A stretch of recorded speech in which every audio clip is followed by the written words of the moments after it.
Support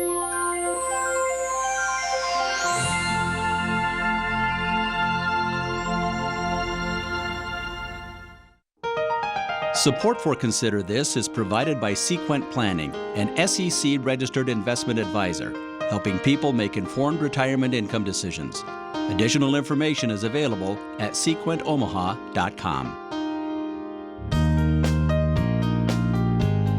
From the campus of the University of Nebraska at Omaha. Consider This, a program of issues and information behind today's news. We've just got a tremendous opportunity to be able to enjoy hunting and fishing here in our state. And so we want to make sure that more people know about that. We want to help promote this. And so one of the things that Game and Parks is doing is they've got their Take 'em Hunting promotion.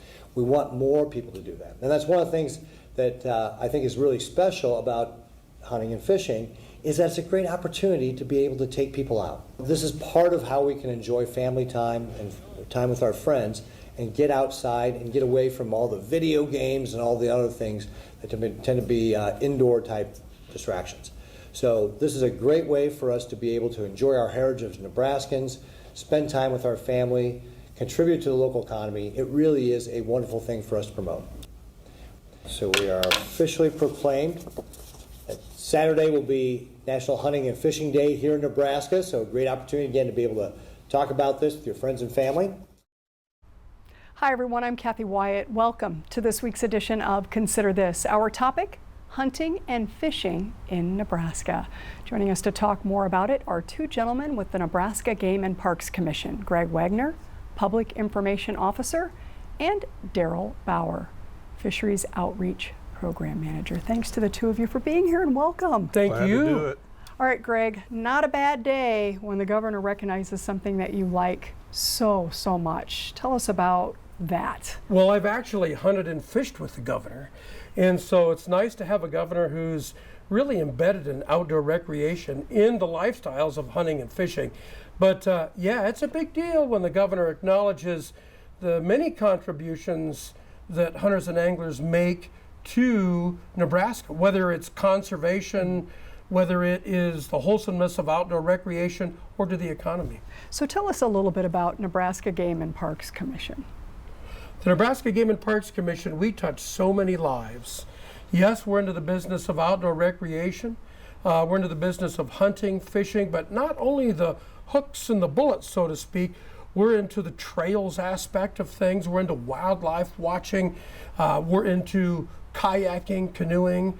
In Nebraska's 77,000 square miles, we are managing your fish, wildlife, park, wildlife management area resources. Wow, and you guys, I learned, have a combined total, Daryl, of nearly 80 years with the Nebraska Game and Parks Commission. Yeah. What is your role, Daryl? Well, I work in our fisheries division, and I'm a fisheries biologist by training, but with social media and everything, my position just kind of evolved into one where I do a lot more public relations work, information education, do a lot of the same things that Greg does, especially on the fish side of things. So let people know what we're doing in fisheries division, being stewards of those fisheries resources across the state, and then also promote the fishing opportunities we have in the state. So, and Greg and I get to do what we love. We really do. Well, you must love it to have nearly 40 years or nearly 40 years between you. And I wanted to ask that question of morphing and evolving because you have been through quite a bit together and in your own rights. Greg, what have you seen to be the biggest change since you started with them? I think that, and our stats prove it, we have a lot more people that are indoors. We have youth that are more indoors than ever before. And we know that with video games and everything else. 10, 15 years ago, I was telling a lot of the Rotary clubs, the Kiwanians, it's alarming. Our kids are in the malls. They're not outdoors. They're not canoeing, kayaking, camping, hunting, fishing. They're in the malls. Well, now they're at home on the couch. They're not even stepping outside. So our mission is to get more youth, more newcomers into the great outdoors. Yes, it involves fishing. Darrell will tell you it involves hunting. It involves all of outdoor recreation to encounter our 76 state parklands. But people, especially youth, have gone more indoors. We've seen more people become more urbanized as well. There's less connections to the country. There's fewer people in small towns and on farms. So all the more reason for us to do a lot more outreach efforts, more than we've ever done. So Greg, break it down for us to give us, the viewer, an idea of what you're talking when you're talking numbers. Licensed hunters right now in the state of Nebraska, what do we have? We have 125,000 licensed hunters in Nebraska. And that's a big deal because to the economy of Nebraska, it means $848 million just on the hunting side alone. Mm-hmm. It means 8,850 jobs as well. Agriculture is still the #1 industry in Nebraska. Right along with that, us being a rural state, go hunting and fishing. Okay, and Darrell, talk about the licensed fishermen and women in the state. We run around 200,000 fishing permit sales annually. I mean, it varies a little bit up and down, but we're in that neighborhood from year to year. That includes all of our sales to residents, non-residents, and all the different permit types that we offer. Okay, so just in the spirit of the program and wanting to engage especially the younger crowd a little bit more, and Greg, I'll start with you. Talk about the steps that a person needs to take in order to become official, licensed here in the state? That's a great question. And I think we have a lot of people who are asking that question, a lot of millennials asking that question. And so we always, in the past, have told you, well, hook up with somebody who does it. Well, the numbers of our hunters are somewhat shrinking. They're getting older. So the thing I would tell you is, first check our website. We have a lot of great information there for people who want to take the steps to get into hunting. And then we would encourage you to check out some of the mentor programs that we have. We have a lot of mentored youth hunting programs, whether it be for archery deer hunting or upland game bird hunting. Check those out. We also have Take 'em hunting. This is our newest initiative, a great challenge that we're offering. We're reaching out to the avid hunters, the people who have the wherewithal in Nebraska. 97% of Nebraska is private. These people, and it's me basically, it's 57-year-old Greg Wagner. It would be someone who has the land access, has the financial wherewithal to do it, has the clothing, has the gear, and in Take 'em hunting through our website, we have avid hunters like myself. We go on, we take a pledge to introduce somebody new to hunting, somebody brand new or somebody who's lapsed for a while. I get a little pin or a little sticker for doing that. Then I take that individual out. And the avid hunter gets them all set with permits and stamps and everything else. And then we upload a picture on our website of our experience. It doesn't have to be with a deer or with a pheasant. It could be the two of us standing next to a beautiful grassy field or next to a hunting blind.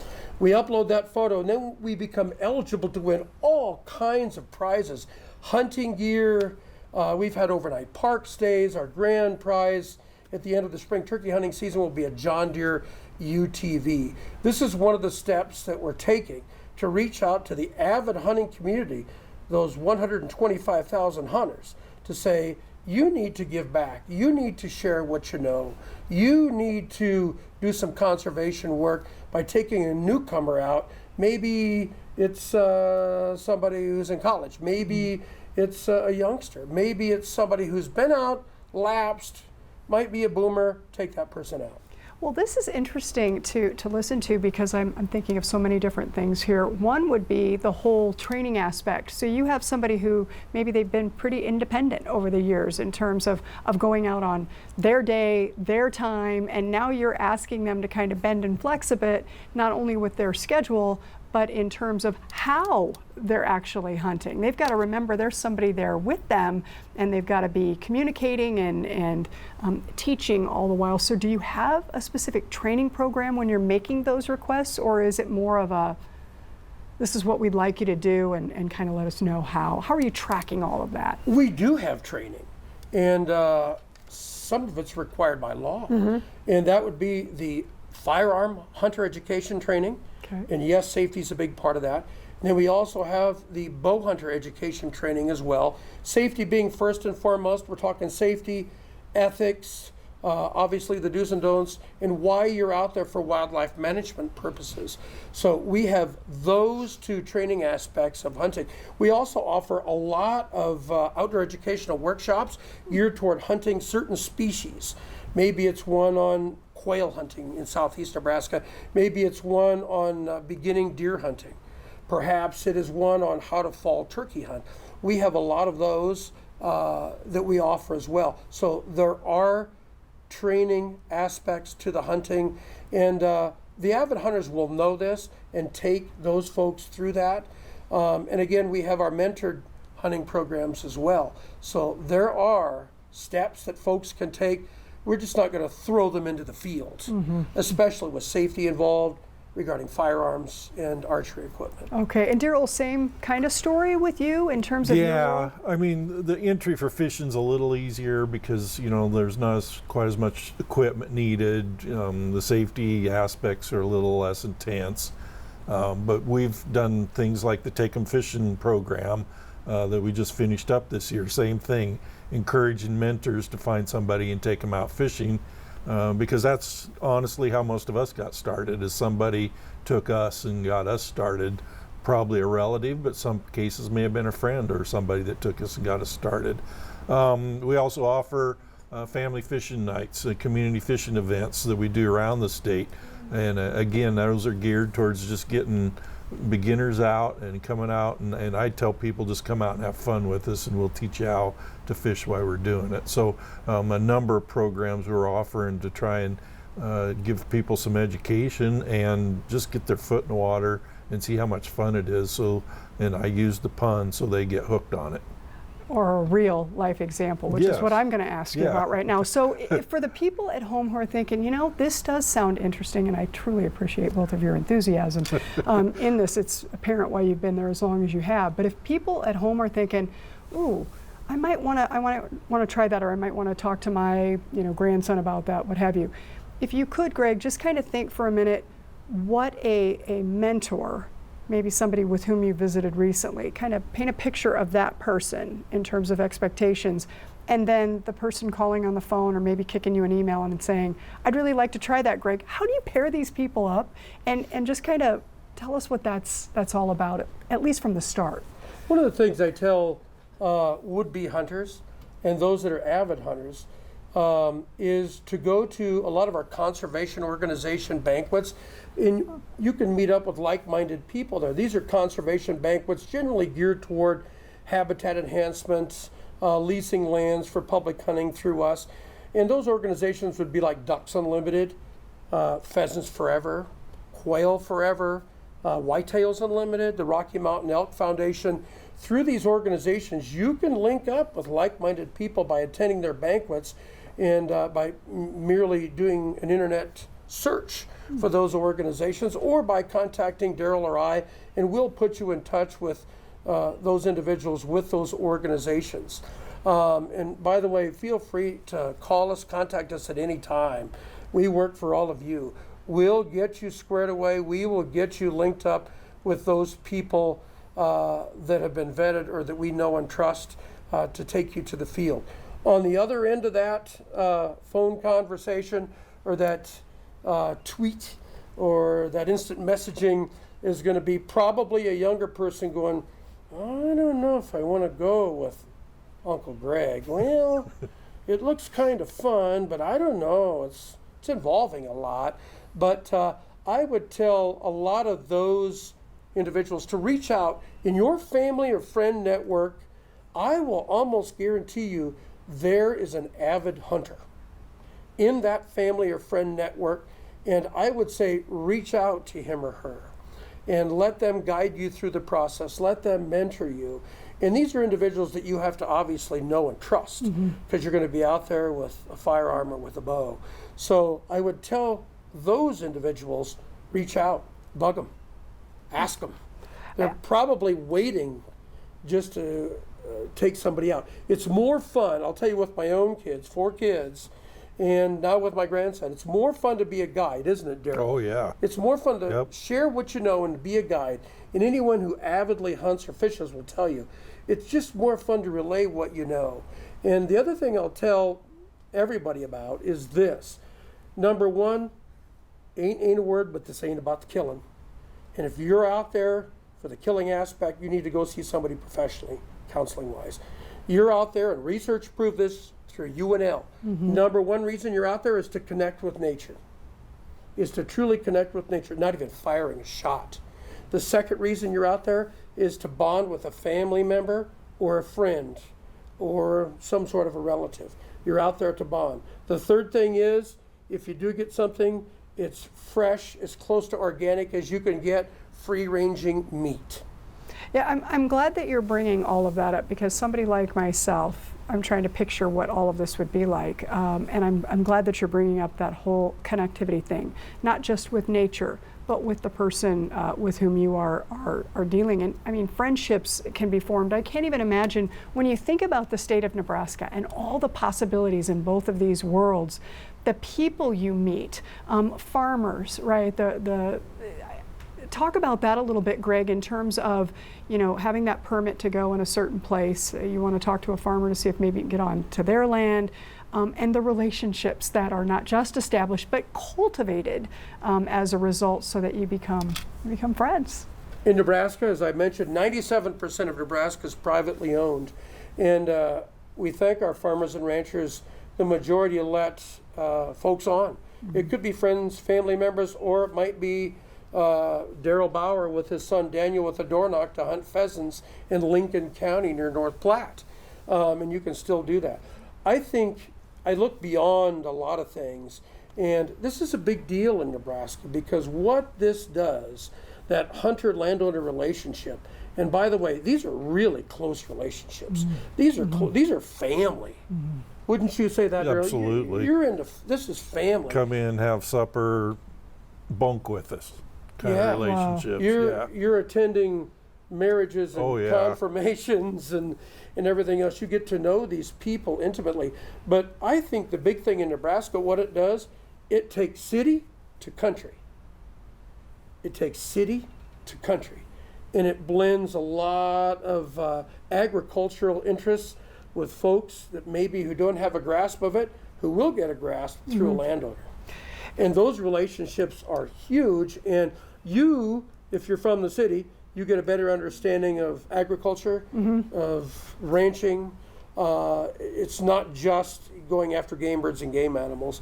And then what that landowner does is he or she gains a new perspective on what wildlife management is really about, an association with somebody who's urban and someone who's going to help them crop perhaps the surplus of deer on their land so they don't have too many eating their crops. Oh, good point too. Darryl, the other thing I want to make sure that we mention before we go to some really great video is the cost. Sometimes when people get involved in something new, they think, before they've experienced it, what's it going to cost me? So if somebody's just getting started, how would you kind of add that up for them? Keep it simple.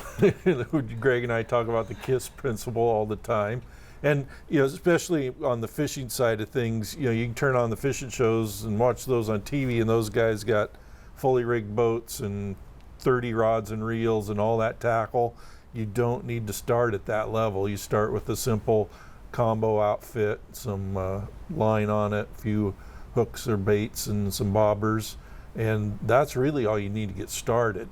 And then if you get hooked on it and you decide you need another couple, 3 rods and reels, then you end up like me, and the garage is full of stuff. So, but you start simple in it. You don't have to have hundreds of dollars to get started. You know, a few dozen dollars and you get a good quality outfit and get you exposed to it and experiencing it. Well, and it sounds like your circles are tight enough too that if you do get to a place in your life where this just isn't going to be for you anymore, whether you are aging out of it or whether you have just maybe latched on to something else, that if you do have all sorts of equipment, that you'll know people. You'll find somebody who wants it. Who would be You interested. will. Definitely. And by the way, I've acquired a lot of hunting and fishing gear not firearms, but at rummage sales and garage sales. Yeah. Oh yeah. Oh, of course. Yeah. Yeah. That would be a great place. Well, I want to show. We've got 3 videos, and we want to get through these. We're going to start with hunting, Greg, and you. We're going to put that video up for our viewers. Tell us what we're seeing. Okay, this is a waterfowl hunt along the North Platte River in western Nebraska. And I will tell you, you're going to see some really good shooting here, but 9 times out of 10, you're not going to connect probably with that wild game bird or game animal. If you shoot like Greg does. Yeah, shoot and release. But again, it's all about that connectivity with nature, being part of nature, the camaraderie with being alongside a friend or family member. And it's about the weather too in Nebraska. We always say if you don't like the weather in Nebraska, you need to just wait a half hour. It probably will change. These are Canada geese that are coming in to a decoy spread, and it's tough. Again, most of the time, the animal or bird wins, and occasionally, if you do it right, you're going to take home some wholesome, very lean, nutritious wild game meat for the cooker. And I tell people too that really hunting is about the stories. I ask my own kids, you know, what do you remember? It's always the funny things that happen. It's Dad had his boots on the wrong feet. Or it's Dad didn't load the gun, telling Mom, Dad didn't load the gun, Mom.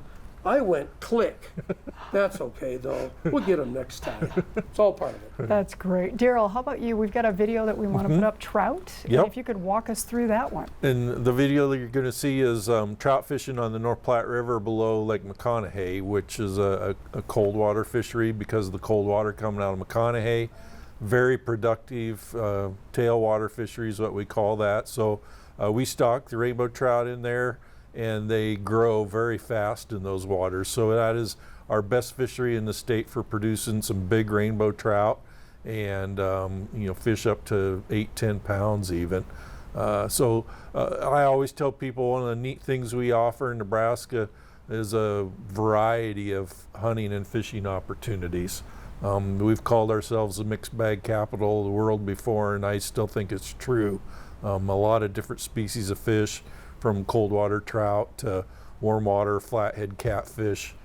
Somewhere in the state you can find some good fishing for a variety of fish and some good hunting for a variety of game. Fantastic. One more video, walleye, I believe Yes. we're going to be showing our viewers. And so Daryl, if you could walk us through that one. And yeah, that's Greg and I were talking. This is Sutherland Reservoir out by North Platte, the inlet there, and these guys are wading out, which is a good video to show. You don't have to necessarily have a boat even.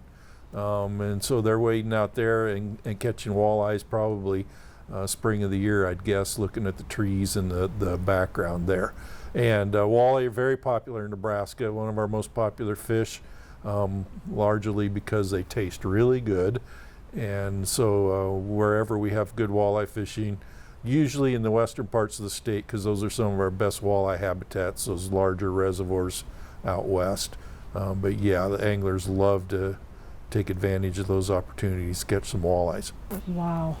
All right, and you both said you've been at this for quite some time. We just have a couple of minutes left. Daryl, I want to start with you. First introduction to fishing. I've got a black and white picture. Honestly, I'm that tall, couple years old, and I can still remember looking over. We were fishing below a dam out in western Nebraska where you look down into the pool there. And I don't know how young I was, but I can remember looking down that pool and seeing those fish swimming down there and then trying to catch them. And I've been hooked ever since. That is just unbelievable. Yep. Greg, how about you? As far as hunting is concerned, started deer hunting at age 14 and continued ever since. I'm 57, as I mentioned. I started out as a quail dog. I was 8. I was the dog for my father and grandfather, into the bramble and everything, retrieving shot quail. That's kind of how you learned. And then got into the double digits when I was probably 11 or 12, and then began hunting the northern bobwhite quail, one of the most challenging game birds to try to get on our farm here in southeastern Nebraska.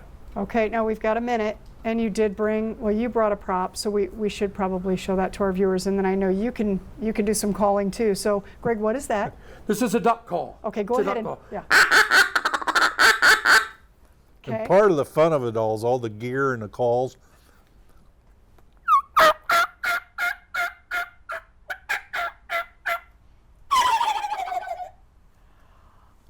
just don't have anything to add. I think that is priceless. Thank you very much. We do have a website that we want to put up for people just to make sure if they're looking for additional information, and I know you referenced it off the top of the program here. It is outdoornebraska.gov. Greg, pretty easy to navigate this website? A lot of information there. We have a search engine there, so if you don't see it, put it in the search engine. A lot of information, especially for beginning hunters. Okay, wonderful. Well, thank you both for being here to share your time and your stories with us. Best wishes moving forward. I hope you get those millennials that you're seeking. Hopefully the show will help all of that. Congratulations too on the big day. Thank you. Thank you. Thanks to our students who are working so hard behind the scenes. And of course to the viewers for watching. As we close, scenes from UNO men's basketball as seen through the lens of Jay Bridgman, a senior at UNO. We will see you next week.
Consider This is an issues and information program produced by UNO Television.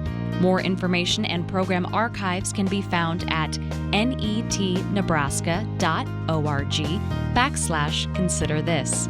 If you'd like to share your comments about this program, call UNO Television at 402-554-2516 during regular business hours, or send an email to cwyatt@unomaha.edu. Support for Consider This is provided by Sequent Planning, an SEC-registered investment advisor, helping people make informed retirement income decisions. Additional information is available at sequentomaha.com.